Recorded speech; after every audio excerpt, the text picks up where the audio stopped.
kind and obliging crowd you are.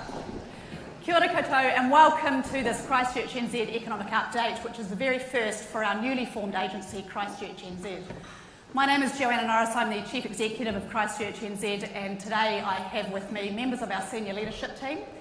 The format for today is that we'll be taking you through the economic insights for the previous quarter and then running a panel discussion with members of my senior team where we'll answer all of your questions, and yes, both the hard ones and the easy ones.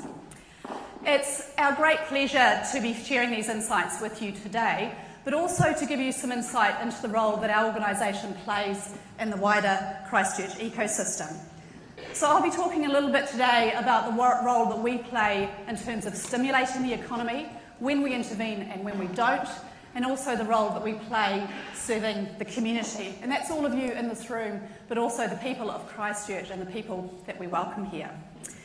Now, this event is being live streamed, so now is the chance for you to turn off that cell phone or risk being embarrassed on YouTube forever. So as I say, I'm going to provide some background as to why ChristchurchNZ exists, what we're doing to intervene in the economy, and what we do to serve this community, but also what all of us in the room can do to make sure that we really, truly understand the disruption that is occurring across our economy and take responsibility for raising the bar. But firstly, a very brief history lesson. ChristchurchNZ was formed way back on July 1 this year.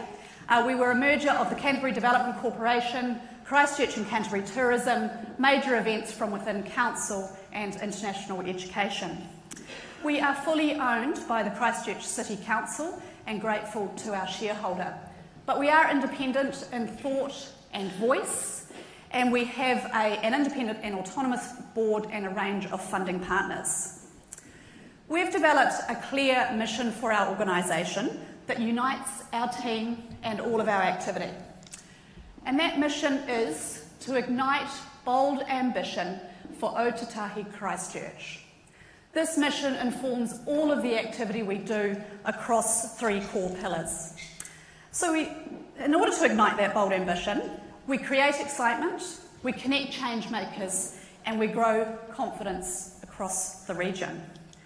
We have an ambition of ensuring that Christchurch grows its reputation, not only as a wonderful place to live with beautiful beaches and mountains, and I hope that many of you had a chance to get to the beach this weekend with those scorching temperatures, but also as a place where we can truly experiment and innovate in business, technology and society.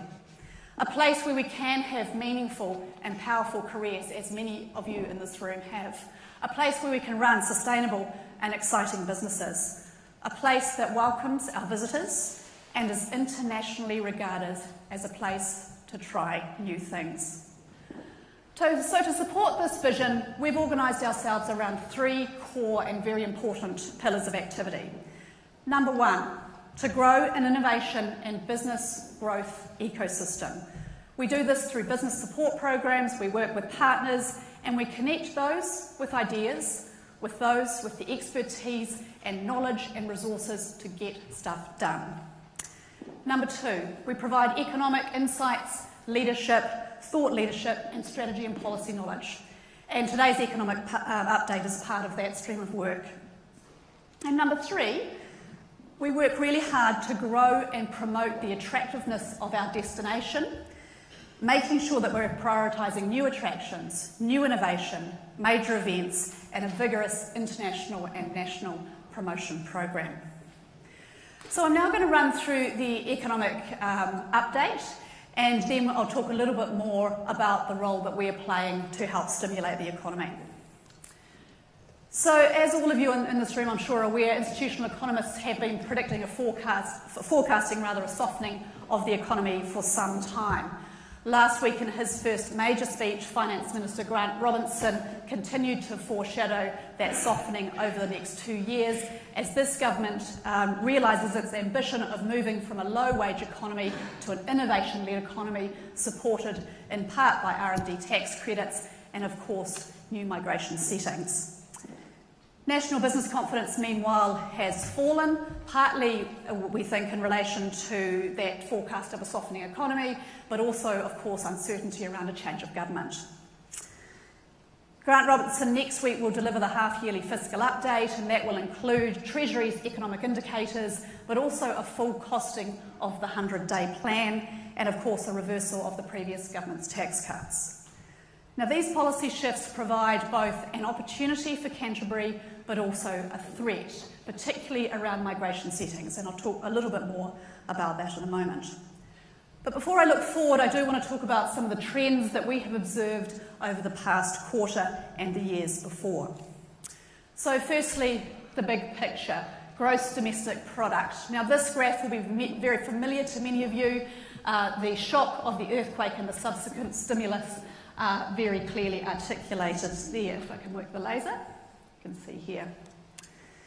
And as you can see, growth rates have been declining from that construction peak in 2014 and have declined over the past 2 years, but we've had a slight recovery in overall GDP growth in the past quarter. As many of you in this room know, we have had a two-speed economy operating here in Canterbury. Number one, the rebuild economy, and two, the underlying economy, or the business as usual economy. Now, that business as usual economy is really coming into play as that rebuild stimulus continues to fall away. So we're now describing the economy as low growth overall, but with still very high levels of activity in the underlying economy. So if we turn to volumes then, I quite like this graph, you can see that activity still remains really high within the Canterbury economy in terms of outputs. So while output growth is plateauing, as you can see from the graph behind me, volumes still remain at incredibly high levels. And if we look at unemployment, this is a 15-year graph. You can see Christchurch in green, Canterbury in red, and New Zealand in blue. Now, we all know the city and region have come off an extreme low period of unemployment in that post-quake period. Prior to that, New Zealand correlated really closely with the national average, and we've seen more recently that Canterbury and Christchurch have started to shift back towards that national average. But then this year, another change, and you can see that we are moving again away from the national average.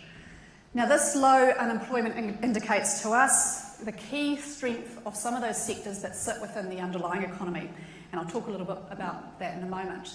But this is really good news because it indicates that there is ongoing strength and confidence in our economic positioning.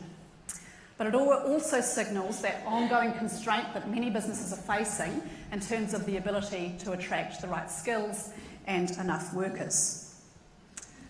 So this next graph is one of my personal favourites, because what this shows is some of the dire predictions that we saw in the post-quake period about massive employment losses once that rebuild declined are not being borne out in reality.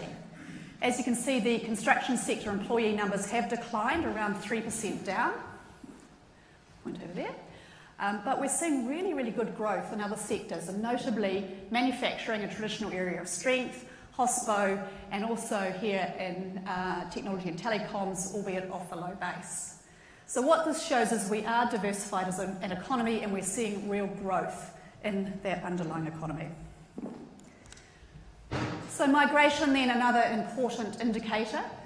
What this graph shows us is, green is net migration, blue is arrivals with the intention to stay more than 12 months, so our long-term arrivals, and grey is departures. As you can see, there's still strong growth for migrants into Canterbury, and that's partly a reflection of those very, very low unemployment levels that I showed you on that previous slide. Now, as I said before, many businesses rely heavily on migrant labour to fill both skills shortages and labour force gaps, and forecast changes to the migration settings pose some real risk to the sectors that are reliant on migrant labour. The Canterbury Mayoral Forum, and I think some of you are represented in the room today, has worked really hard with central government to continue to reinforce the message that changes to migration settings pose a real risk to this economy. And we view that there is still more work to do in that area to communicate very clearly to Wellington the risk this poses to our economy. So looking then at short-term visitor arrivals, so these are our visitors who are coming here for business or on holiday. We all know the visitor economy was one of the worst affected sectors after the quake. We became a place that wasn't great to visit for a short period, but we're back. We're in a position to recover, and this has been a significant priority over the past 12 to 18 months. So it's reassuring to see that visitor arrivals are climbing back up and they're tracking back up to where they should be. But post-quake, there were real structural changes in the visitor economy and increased competition, particularly from Queenstown in partnership with Auckland Airport, and we know we won't get our visitors back by right. Christchurch International Airport is working incredibly hard to ensure that it has continued to be positioned as the gateway to New Zealand and the gateway to the South Island, and all of us need to support those activities. We will not get these visitors back by right. But Christchurch is still a strong player. We have a good proposition as a destination. We are now an exciting place to visit, and we need to continue to tell that story. So consistent with that rise in visitor arrivals, we're also seeing a subsequent growth in visitor spending, which is great news. They're coming and they're spending a bit of cash. But this picture really does just represent the growth nationally. We have lost market share, and we need to continue to work really hard to make sure that we are benefiting from the nationwide tourist boom.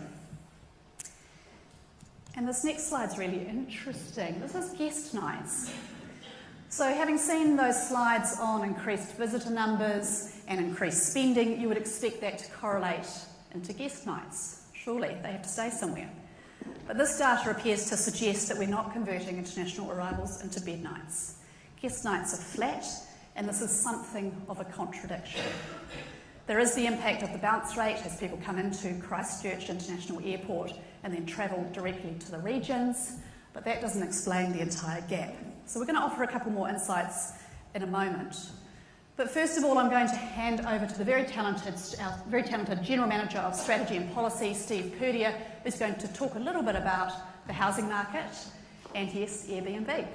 Steve. Thank you very much, Joey. So I'm just going to talk about our two areas of research that we're doing at ChristchurchNZ. One of them is a little spotlight on the housing market, and we're also going to look at visitor accommodation. So first impressions on this graph, median sale price, is that it looks like there's an oversupply of housing in our residential property market. Historically, Christchurch in the green, Canterbury in the red, has tracked very closely to the New Zealand average of median sale price. But around about 3 years ago, if we zoom in closely on that, we can see that Christchurch and Canterbury median sale price started to separate away from the national average, suggesting to us that perhaps there is an oversupply of housing in the residential property market. So we decided to have a little bit of a deep dive into that and look at a few other indicators. Interesting, building consents for residential.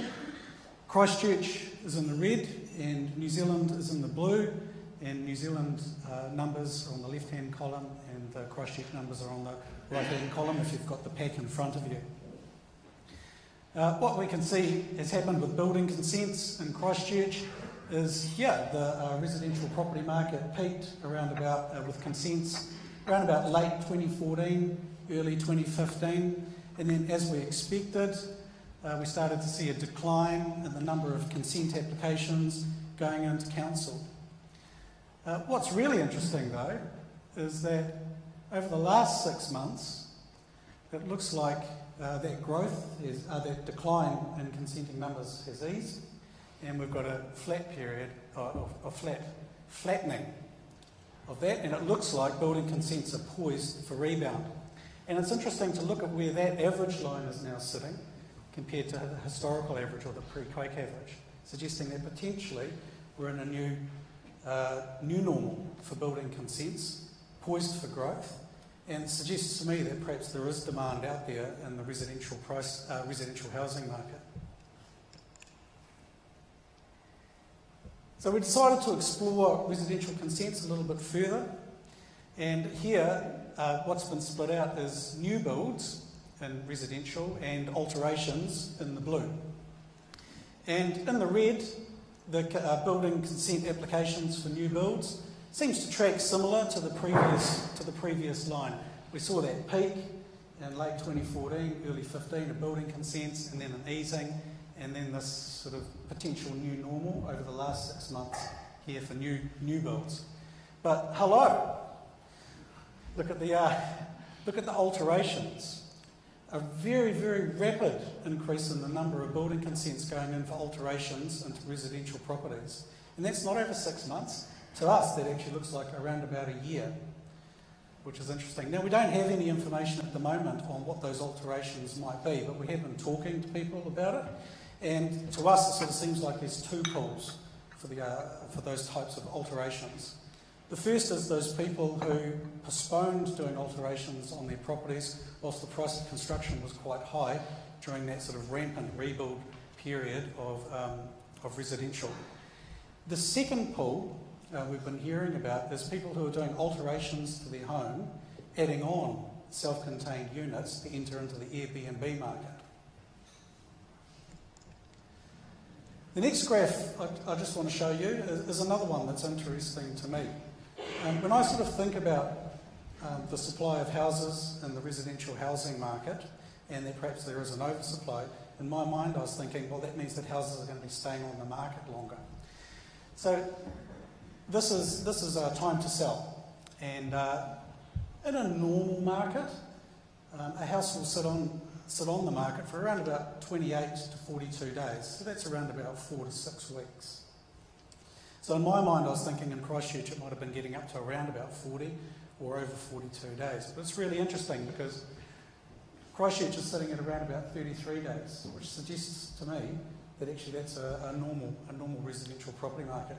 The other interesting thing we found with this graph is that there's a very, very high correlation between New Zealand in the blue, dark blue, and Christchurch, or Canterbury, in red. Unfortunately, we can't get this detail at a city level, it's at a regional level. But this very, very high correlation with the New Zealand average also suggests to me that actually Canterbury's housing market is very similar to the rest of New Zealand's housing market when you look at this graph in isolation from other graphs. It suggests to me that the demand-supply picture is normal for Canterbury. So it doesn't make sense. So from here, we've been left with more questions than we have answers. I mean, is low price growth being driven by an oversupply of housing? Potentially the price growth is being driven by actually an oversupply of rental and very, very flat rental growth, which is pegging back the capital value of housing. Or we've been starting to think, is there actually a perception problem now in our market because it's been flat for a number of years? Do buyers and sellers just think there are more houses? So actually it's not driving price growth. So we've got more questions than we've got answers, and we're going to do a little bit more research and analysis into this area, and we look forward to sharing those insights with you as they come to light. Next, I'm just going to talk a bit about Airbnb. So we heard Joe talk earlier about the visitor market in Christchurch. So what we know is that we've got very, very strong visitor arrivals. We know that we've got a good, strong visitor spend. It's around pre-quake levels, if not higher. But that's not transferring into guest nights. So that doesn't make sense. So we've been making some assumptions that actually people are coming here, but we're not converting them into guest nights, and they're leaving straight away. So we thought we'd have a look at the Airbnb market, because we know that in guest night accommodation statistics, StatsNZ doesn't include the Airbnb market share that might be there. So we've had a little bit of a look at it. It's very hard to get data on Airbnb. The first thing we found out is that 18 months ago, there wasn't an Airbnb market in Christchurch. Airbnb has had absolutely phenomenal growth. In 18 months, it's gone from 0 to a 20% market share. This line here. In just 18 months, it's now 20% of the market. the visitor accommodation market. And in the last 12 months, it's actually doubled. It's actually doubled the number of units it's got in its share. Quite incredible, really. The other thing we looked at is the utilisation of Airbnb, and what we found is when you look at all of the visitor accommodation in Christchurch and all of the visitor accommodation in Airbnb, that the utilisation rates are around about the same. What's really interesting is when you pull out houses from that Airbnb market and just look at the utilisation rate of houses, it gets up to over 60%. That's a really high utilisation rate. So it's starting to make sense of some of those building consents around alterations and some of that anecdotal story we've been hearing about people adding on units to enter into a very, very fast growing and quite a profitable market. So where are these houses in Christchurch? And with some geo-mapping, we were able to map where the houses are. Your house might be on here as well. Who knows? What was really interesting about this map for us is that actually they're everywhere in Christchurch. But if we zoom in, there is a bit of a cluster up around Mirrorvale, and there certainly is a cluster in around the CBD. And what this map of where they are is suggesting to us is that Airbnb, as a provider of guest accommodation, is actually providing a form of accommodation that is satisfying a portion of the market that wasn't being met by the existing accommodation providers.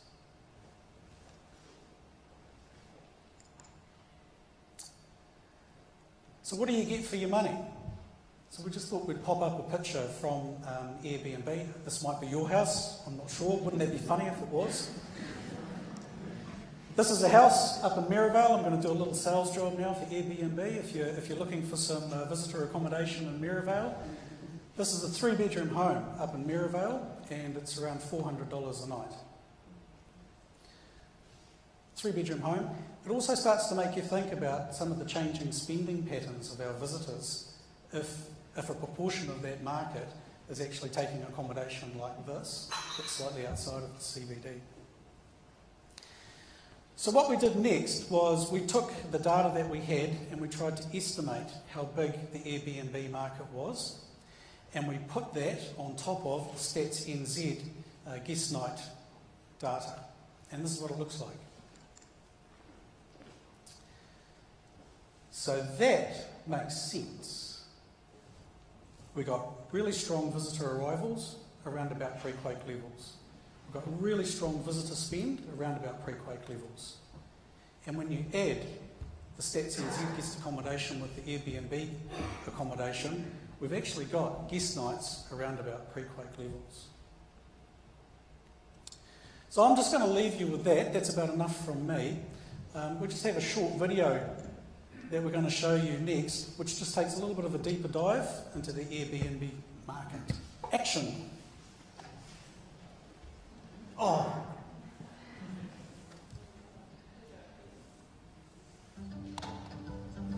Since the earthquake, we had a lot of challenges with the accommodation sector. We saw a dramatic loss in terms of the accommodation stock in the city. As that grew and as demand grew, the variety of different types of accommodation became apparent. So now we have a really good mix in terms of hotel accommodation, motel accommodation, and the rise of the home sharing economy with players like Airbnb now in the city. As of about 2 years ago, we sort of could track a meteoric rise in the Christchurch context of Airbnb. In this graph, which represents the availability of Airbnb as a percentage of all available accommodation in Auckland, Queenstown and Christchurch, we can see the very strong rise in Christchurch in the middle of last year, and it continues to increase here toward the 20% mark. There's been a shift in perhaps where the accommodation is provided and the duration of the stay. Airbnb is a disruptor. The industry as a whole needs to keep up with that, and consumers are driving it. I think it's really important to understand that the Airbnb revolution is not being driven by people like myself providing the accommodation. It's being driven by consumers that want to use the accommodation. And so it's really important to understand that it's driven by demand. The idea of Cantabrians especially having pride of being a good host and the sense of manaakitanga that they have allows us through channels like Airbnb to tell the story of Christchurch in a different way that maybe we would otherwise not be able to do.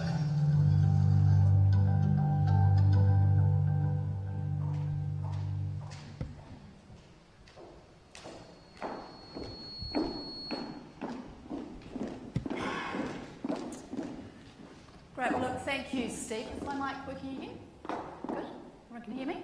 Thanks Steve for that. I think what the Airbnb story indicates to me very strongly is not just those changing patterns within our visitor economy, but also the power of disruption.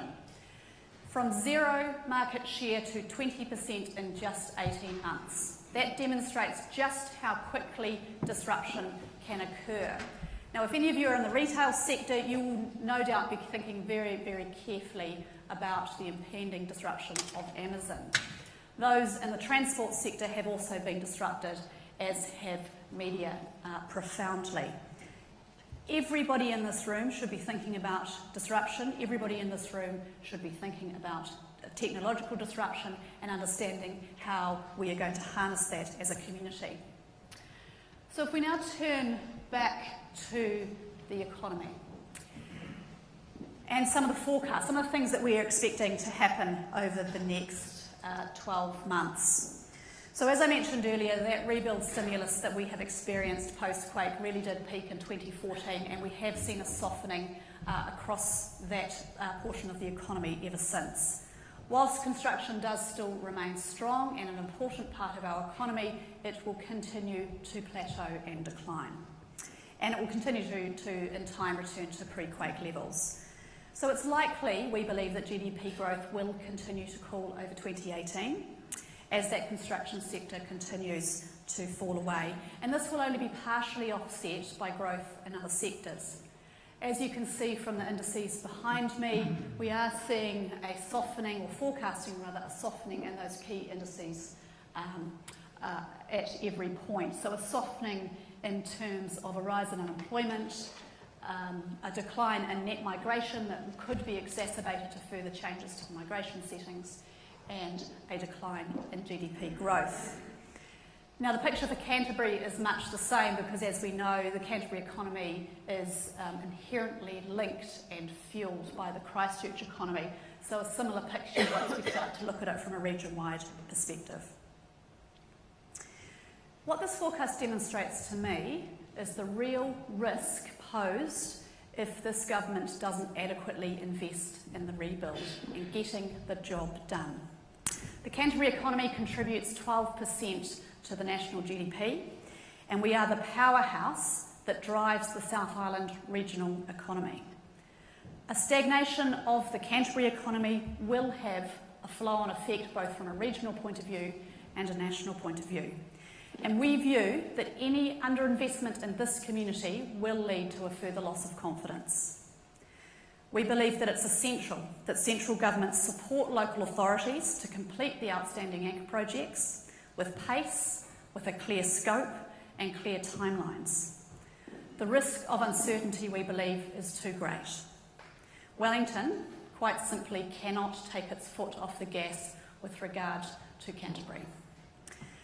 The Regeneration Minister, Megan Woods, has been very clear in terms of her view. She wants a faster and concrete progress on the Canterbury recovery. She signalled that her government wants action and momentum. But this needs to come with appropriate financial support in order to partner with our local authorities to do the job properly. It needs to come with support from her cabinet colleagues, and this is the message that we will be continuing to reinforce at every opportunity. This shouldn't be viewed as a handout for Christchurch. It should be viewed as an investment in our regional economies and an investment in New Zealand. Meanwhile, all of us in this room need to really understand that disruption picture. We need to understand that our economy is softening, and we need to make sure that we are taking every opportunity to grow green shoots to supplement our traditional areas of strength.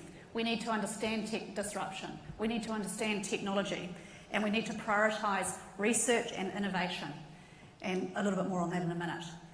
So some of those economic top lines then. We have had steady GDP growth driven in part by the underlying economy. We still have high levels of activity across the city, and that's really good news. We still have, at this point, continuing strong migration. We have robust employment growth in some of those sectors beyond construction, and again, really good news. We do still have low levels of unemployment and good economic growth rates right across the region. And looking forward, we see real potential in our emerging prominence as a testbed for new innovation and also new technologies. We know that disruptive technology is going to continue to make an impact, and we are forecasting that further softening in the economy as our rebuild economy continues to ease. So in summary then, business as usual will lead to a further softening. We cannot sit on our hands. We need to continue, all of us in this room, to stimulate the market. We know that our ageing population will create a labour gap that will not be replaced just by us reproducing ourselves. Over the next 15 years, rapid disruptive change will occur, and that acceleration will just continue.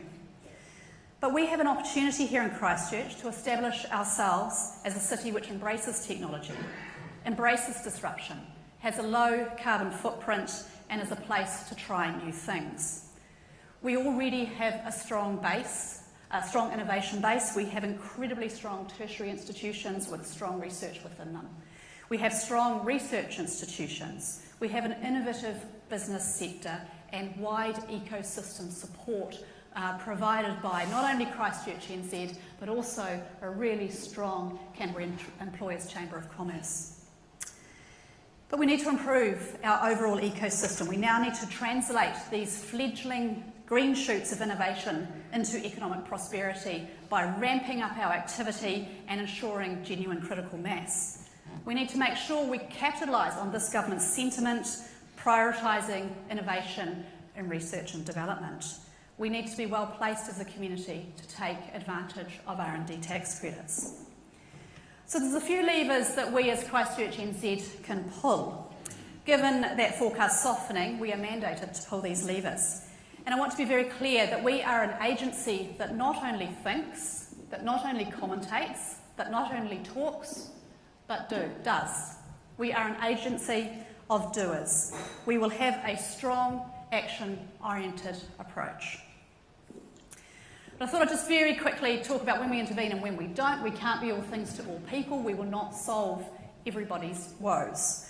We are a public sector entity, and we must make sure that we use ratepayer and taxpayer money wisely. And everything we do actually makes a difference. And we're being very, very clear as we review our activity that if it doesn't make a difference, we will not be doing it. So we have to be targeted and focused. We need to ensure that our activity supports the public sector and doesn't compete. So we will only intervene when our intervention will lead to market growth or where there is a genuine market failure and where we think intervention is appropriate. So I'm just going to talk very briefly before I release you for a cup of coffee and networking about some of the things that you can expect from us. So, in the innovation and business growth space, which we view as of high priority, we are working with others to ensure that Christchurch is a place where it is easy to do business, where businesses are supported with knowledge, with know-how to be more effective and to cope with future technologies and workforce innovation, to make sure these things are front of mind. We run a range of programs ourselves, and I would invite you to connect anybody who you think will benefit from it with those programs. And we're currently linking these up to form a growth funnel so that we have levels of activity through which people can progress from startups and people looking to commercialise research right through to very high level support for businesses with high growth capacity. And also making sure that we are working hard to demonstrate to international companies that Christchurch is a place to come and try new things, to innovate and to prototype and experiment. We're working closely with central government in this respect and with MB in particular. So it's our vision that Christchurch is viewed as New Zealand's unparalleled prototype city, the place where it makes sense to trial new technologies and new ways of working. And this vision supports our existing strengths. It supports our manufacturing sector and our primary sector, which we know are very important to our ongoing economic strength. So as I say, we believe Christchurch can strengthen its profile as a testbed for future innovation. And we're not just making this up. To support this, we are pulling together an index of all of our innovation strengths in commercial, research and education to help us focus our activities, and we'll be sharing this widely with all of you. In the future, we won't be all things to all people, but we'll be focused on the industries and initiatives that offer opportunities for growth and game-changing technology that raises our profile nationally and internationally. Now, we've started to do this work and we're seeing some interesting trends arise. We've got some strength in computer gaming, in AR and VR applications, and new transport technologies, in space and Antarctic research. I've learned a whole lot more about both those things in the last 4 weeks. We've got strength in the technical outdoor clothing industry. We've got some world-leading brands based right here in Christchurch. And we've got strength in the radio technology and power electronics sector. Now, we're continuing to do this work. We're continuing to start to really hone in on those areas of potential strength and growth.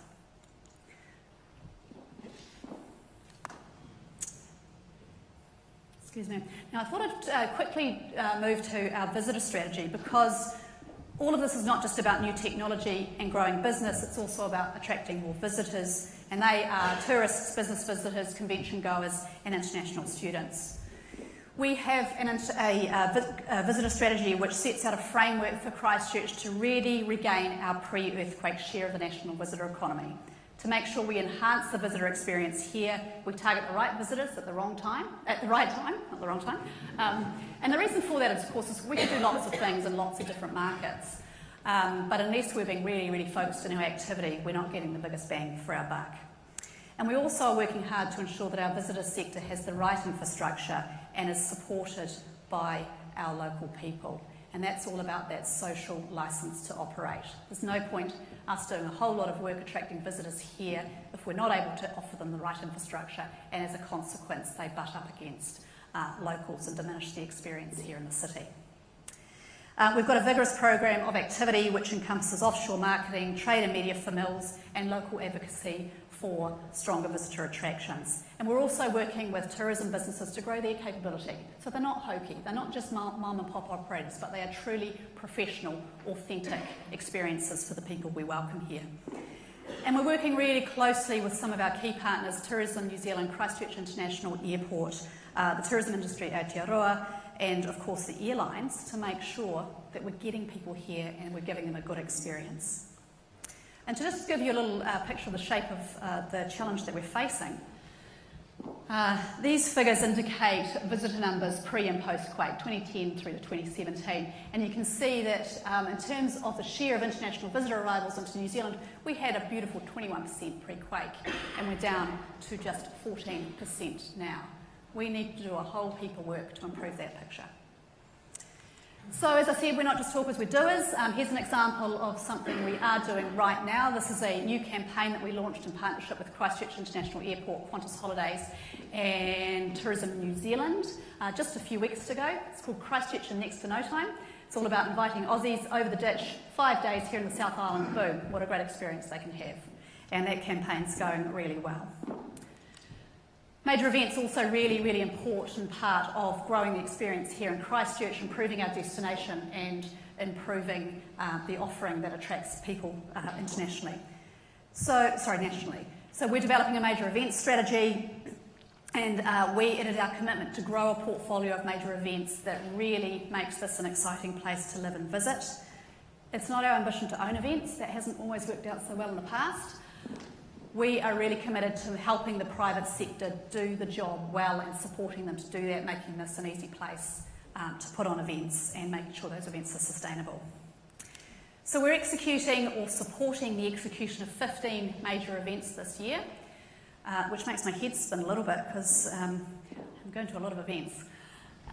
All of these are really good events and they are already well supported both nationally and locally. These include the Buskers Festival, the Lantern Festival. We've got some really high-profile sporting events, including one-day cricket internationals, Rugby League World Cup, and of course the Coast to Coast, which is a tremendous event. But we have big ambitions. We are currently reimagining what the Buskers Festival should look like after 25 very good years in the city. We're in the process of developing our thinking around a major food event that really attracts people to this region. We're looking at new events in spring and autumn to improve the offering throughout the year, and we're developing a really exciting program around Tech Week, which we hope will have some tremendous speakers and really start to reinforce that view of Christchurch as a place to try new things. And this brings me very finally, because I can hear you shuffling in your chairs, you're keen for that coffee, very finally to the story that we tell about ourselves, the Christchurch narrative. We have inherited responsibility to develop the story that we tell about ourselves, and I consider this an incredibly important and exciting piece of work. So we're in the process of working with people right across the city as we develop and seek to define our city's truly aspirational vision. It's a vision that must be realistic, it must be consistent, it must resonate with our community, but it also must define our future aspirations. Our city is already beautifully described in myriad ways, from city of opportunity, a 21st century city, and of course a garden city.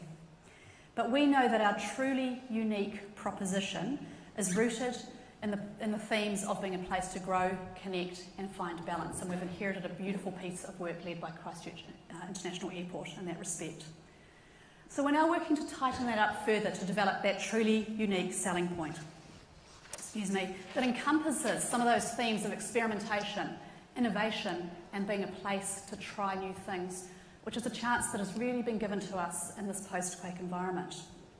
So all of the work that we've been discussing today underlines, I hope, the importance of that piece of work and the importance of embracing a narrative that is about growth, that is about innovation, and is about trying new things.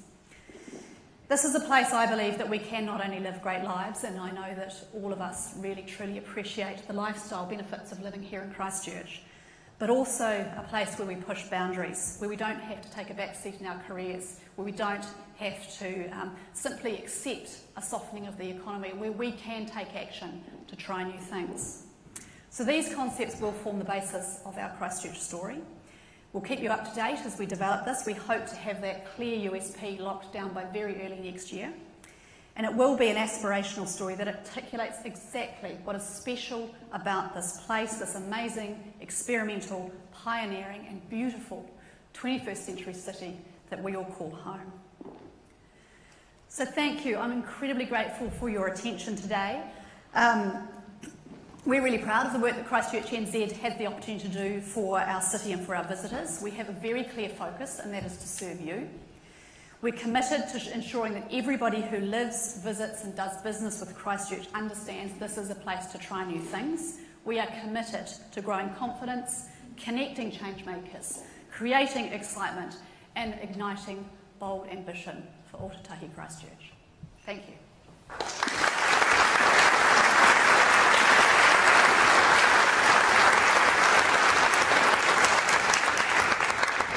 So I'd now like to invite briefly up onto the stage members of our senior leadership team, and we are happy to answer all of your questions, and please don't hold back. You know how much I like to ask questions. So welcome back onto the stage Steve Purdia, and also our General Manager for Attractions, Linda Folwasser, and our GM for Destination Marketing, Rowan Warner, who you saw earlier in the Airbnb video. Now, if you wouldn't mind waiting for a mic before you ask your questions so that the live stream and the video can pick up your question.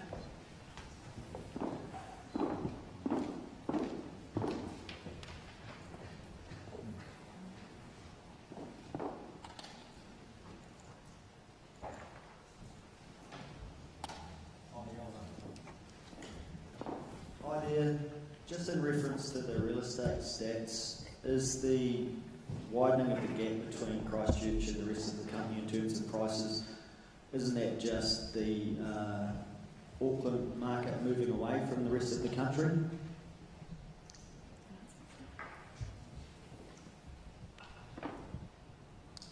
Yeah, It's a very, very good point, but actually other regions in New Zealand have been experiencing strong house-price growth, whereas Christchurch, as a large city, a metropolitan city in New Zealand, hasn't been experiencing that same growth, and also it's been going on for a couple of years. So I think there is a little bit more to that. Yeah, definitely. Auckland's had really strong growth, and Auckland does drive that New Zealand picture. But actually, other large centres in New Zealand have been experiencing pretty strong growth over the last 3 years. I appreciate that you said that we need to get on and sort out some of the anchor projects and what's happening in the CBD. It's quite clear, though, that some of the projects are not going to be completed anytime soon. How is that going to affect the appeal of our inner city to tourists who at the moment appear to be coming into town, hiring a car and going to Queenstown? Kia ora, well, thank you for your question. It's a really good question. I think as a community we need to be very clear that we're starting to talk less about the things we don't have and more about the things that we do. We have a fantastic offering here in Christchurch, and if I can reflect on the things that I'm able to do on the weekends in terms of walking in the Port Hills, go to the beaches, those are same experiences are available to our visitors. So we need to be much more confident in telling the story about what's on offer here. I think the reflection that people are simply jumping in a car and going to Queenstown is not entirely true. We do have strong visitor numbers here in Christchurch, and some of the numbers that we're seeing indicate that. But that real conviction around telling the experience that is on offer is a key priority of ChristchurchNZ. Great question. The numbers that you showed at the end with visitor share, we saw, in terms of raw numbers, they're relatively similar post-quake versus pre-quake, but our visitor percentage share dropped to 14%. So how does that look with regards taking into account the rest of the South Island in terms of the different regions such as Southland, Otago, Central Lakes, Tasman, etc.? I just missed the start of that question. Did you hear that question?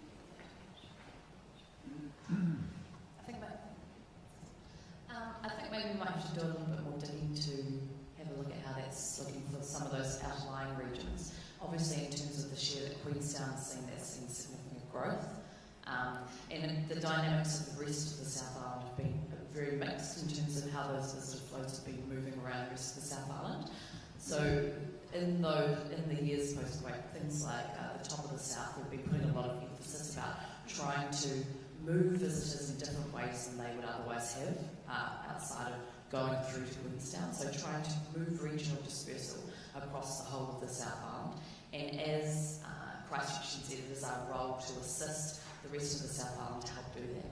When you think about how visitors internationally come to New Zealand, Christchurch and Canada only play one part of that puzzle, and we all have to work together to grow that share back for across the board for the South Island and work in partnership to do that. So we do a lot of work that is aligned with some of the other regions to help grow the collective pie together. Doesn't really answer your question. Hey, look, just some of the words you mentioned, Joanna, about being doers and being bold and ambitious is fantastic. I guess one of the questions I've got, one of the elephants in the room for Christchurch is what's happening in the central city, but also the red zone. So we've got 600 hectares of land out there. What impact or influence does Christchurch New Zealand intend to have in that area? I guess Regenerate came out recently and said that planning might be in 2018, so that might mean 2019. Bill, we're starting to get a decade down the track from doing something in this area. And I guess in here we've got reference to the bike park and some of the documentation here, the adventure park, sorry, not bike park, adventure park. And I guess we see what that did for the Christchurch in 6 weeks, and I'm on the board for the lake trust trying to get a lake out there and things go. We just can't have this drag on for a decade or so. So I'm keen to know what sort of influence you guys will have about being doers in that area. Yeah, we work really closely with Regenerate Christchurch, and I think Ivan from Regen is here today. Look, we need to be realistic about timeframes around major infrastructure development, and Regen are in the process of consultation around land use in the residential red zone. That's an important piece of work But even once those decisions are made, we won't immediately see attractions leaping up within the residential red zone. So again, it comes back to being very confident and bold in telling the story around what we do have. And whilst we don't yet have new visitor attractions, for example, within the residential red zone, we do have really strong experience that we can offer. In terms of influence, we are continuing in our conversations with Regen and other city partners to make sure that we emphasise the visitor experience as being essential to their thinking, so that's placing a visitor lens over the conversations that we have and really underlying the importance of the strength of their visitor economy and the overall economic picture and the contribution it makes. So I would like to think we have a lot of influence and certainly the conversations that we've had thus far with our key partners have been really promising.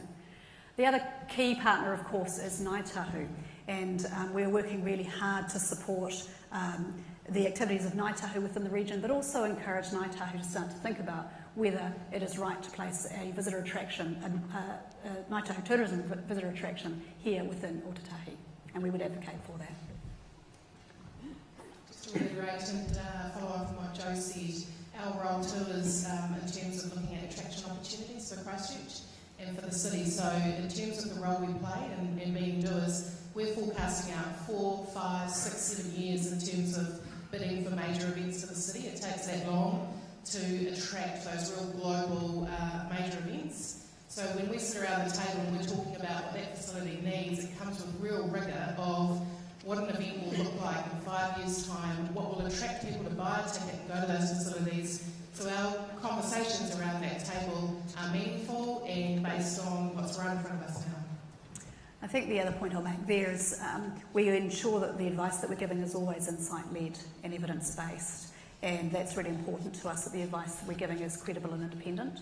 And those same factors that Linda mentioned that we take into account, we're also feeding those into conversations around the multi-use arena and the Metro Sports facility, which is a really important conversation the city's having right now. What are we doing to connect our tech sector to the global economy out there, to try and grow from there, particularly with trying to get access to capital, which is obviously a bit challenging for some of these tech companies, particularly in the startup phase? Sorry, could you ask that question again? I just didn't quite hear it. My I was apologies. saying, what are we doing with our tech sector to connect them to the global market out there to help them grow, particularly with capital raising, which seems to be the number one issue, particularly in the startup phase?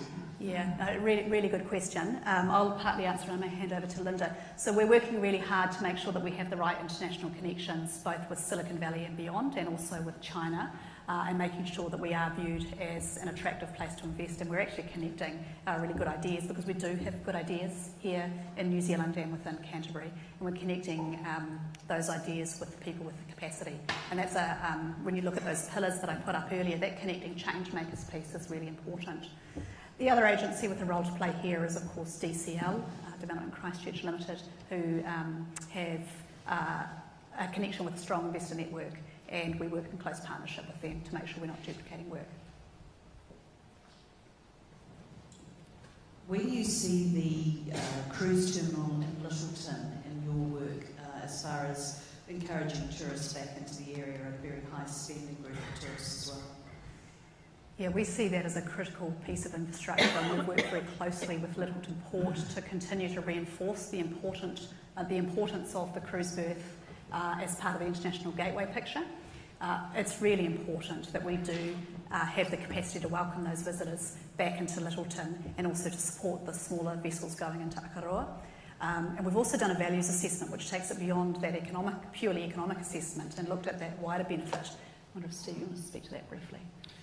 Yeah, I think with the cruise ports in Littleton, it's a really good example too of where we need to do some things differently in order to win back that market share of visitors into Christchurch and Canterbury. And that is a really important piece of infrastructure for the city.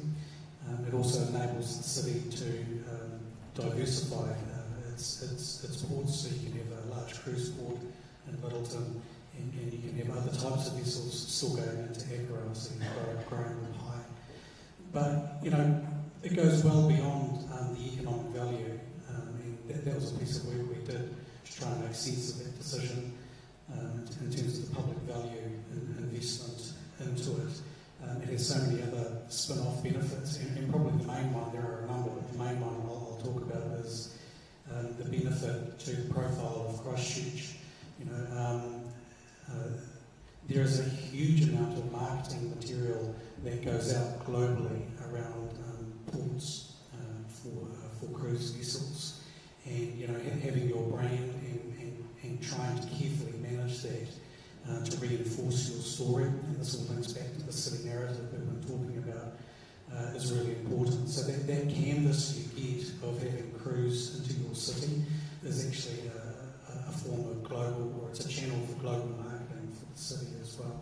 And there are other forms of benefit that go well beyond just the economic value of having 150 cruise tourists coming into Littleton each year.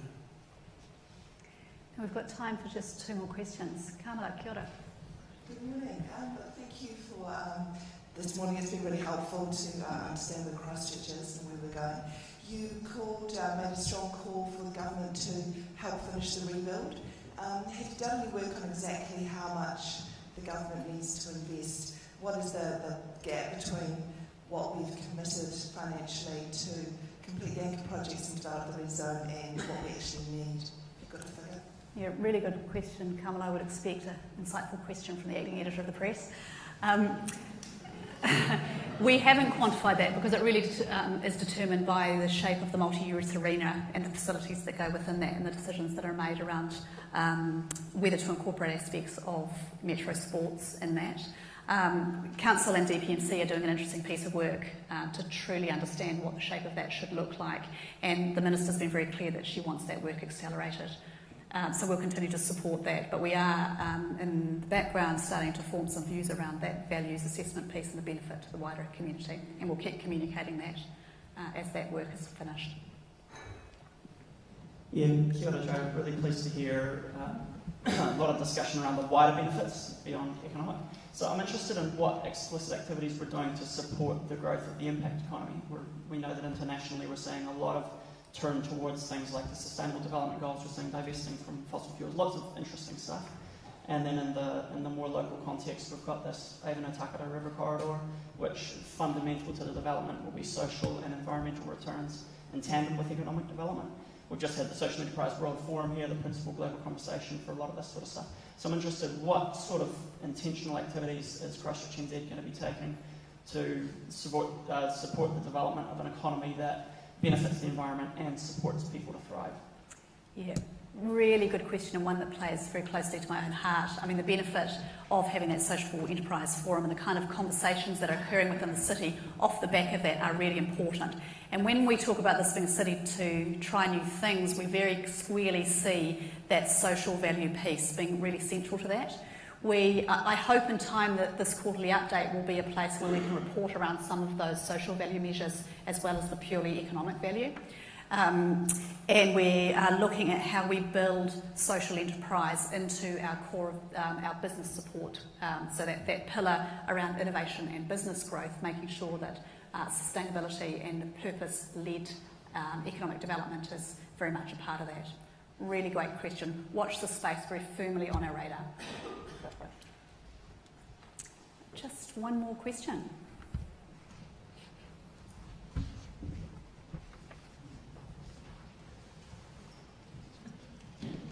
It's fantastic new roading released recently, which is great. Just wondering what the role is that ChristchurchNZ will take in public transport, and particularly for our visitor populations. We don't have a direct responsibility for public transport, but the way people move around the city is of interest to us. So we're continuing to work with the Christchurch City Council, again helping all of our partners understand the importance of a good public transport network to our visitor economy specifically. From an economic development point of view, we also have an interest in the development of autonomous vehicles and other related technology, and that's one of those areas of strength that we're starting to see emerge as we do that innovation mapping. Great. Well, look, thank you all very much again for your time. I'm incredibly grateful you got out of bed early to come and listen to us. Please now do take the opportunity to network if you wish, and we've got coffee and light breakfast served in the foyer. Thank you again.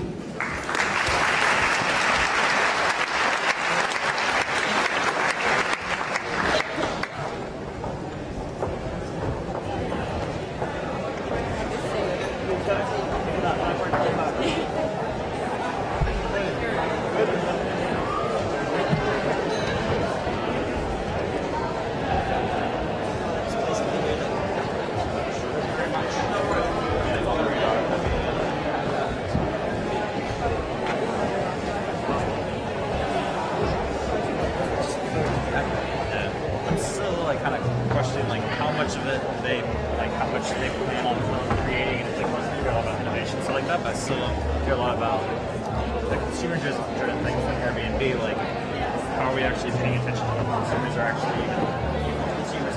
Yeah, like instead of just creating like new stuff and then putting new patches on, it's like consumers just love this.